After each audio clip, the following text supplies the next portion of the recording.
Staging the GDR. This video will examine how Sunan Ali constructs a nostalgic, ironic, and deeply ambient image of life in East Germany. Although the film is often remembered as a light comedy about teenage life behind the Berlin Wall, its visual strategies reveal more complex politics.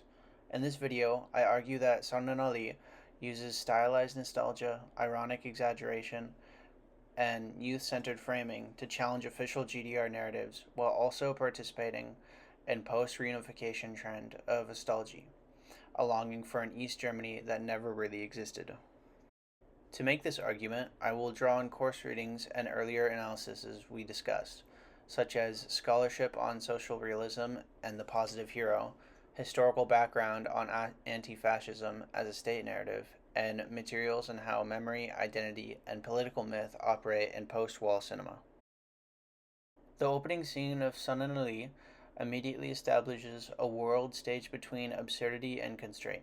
The border guards, the militarized architecture, and strict rules of the checkpoint between East and West Berlin echo the GDR's long standing use of anti fascism as a founding myth. The idea that the wall was built not to keep people in, but to protect East Germans from Western fascism.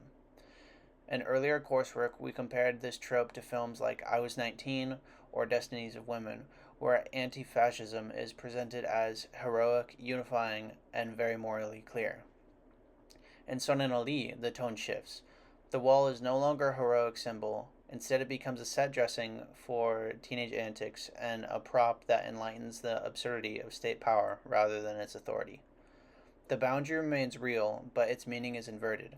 The film's comedic framing exposes the gap between official ideology and the lived experience.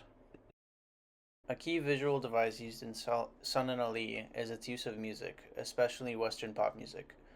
The scenes of Micah obsessively collecting records show the GDR not as a place of heroic socialist struggle, but as a world of scarcity, smuggling, and improvisation.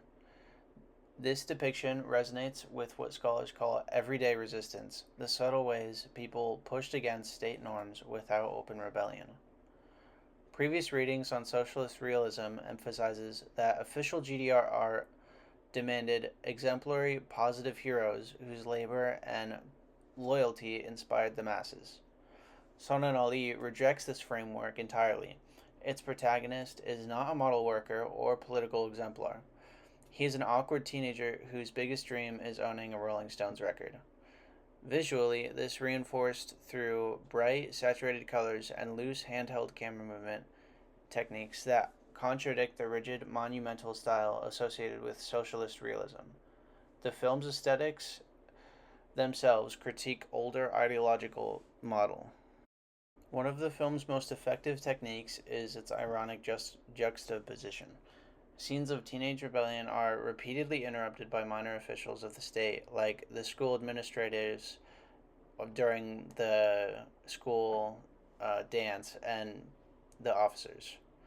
Rather than depicting the GDR as overtly violent or as some Western depictions tend to do, Sunan Ali shows a system characterized by surveillance, inconsistency, and silliness.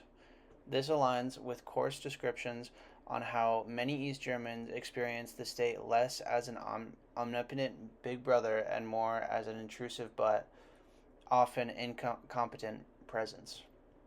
Still, humor does not erase harm. The comedy is built on restrictions that were deeply real. The film's nostalgic tone can make the GDR feel harmless, but its visual language also highlights how ordinary life was always shaped by the state's unpredictable power. To understand this visual strategy more deeply, it's helpful to compare it with earlier films we studied that belong to the DEFA tradition.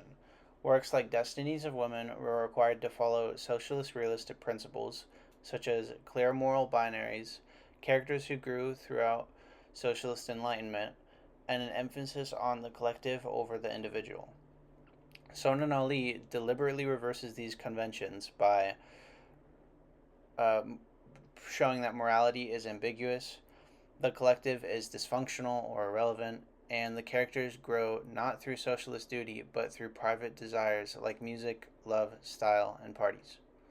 The inversion aligns with post reunification culture, where many people revisited the GDR life through memory, humor, and sentimental attachment rather than political ideology.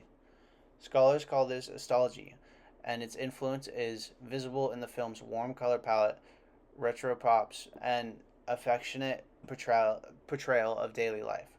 But more importantly, Sonnen Ali critiques this nostalgia. It shows how memory softens the sharp edges of history. Even as the film warms the past, it refuses to idealize it. The ending of the film captures this tension perfectly. As Micah and his friends are dancing with the rest of the townsfolk, the wall looms unchanged, an ever present reminder of the political structure surrounding them. The characters experience joy, love, while dancing, and at the very end, their own sense of freedom. The final outro voiceover suggests that memory transforms the past. The GDR becomes a place of exaggerated colors and comic episodes, but not because it truly was, but because storytelling makes it so. The film's nostalgic tone is therefore less about celebrating East Germany and more about exploring how young people remember adolescence under constraint. Sonnen Ali is not simply a comedy or an example of nostalgia. It is a film that uses irony, nostalgia, and youth culture to interrogate both the GDR's official myths and post unification memory politics. By rejecting socialist realism's heroic aesthetic, it foregrounds ordinary experiences, the humor, boredom, frustration, and creativity that defined everyday life behind the wall. At the same time, the film invites us to consider how memory reshapes history. The past becomes softer, brighter, and more coherent than it ever was. Sonnen Ali ultimately challenges us to question what we are nostalgic for: the reality of life in the GDR, or the stories we tell about it years later.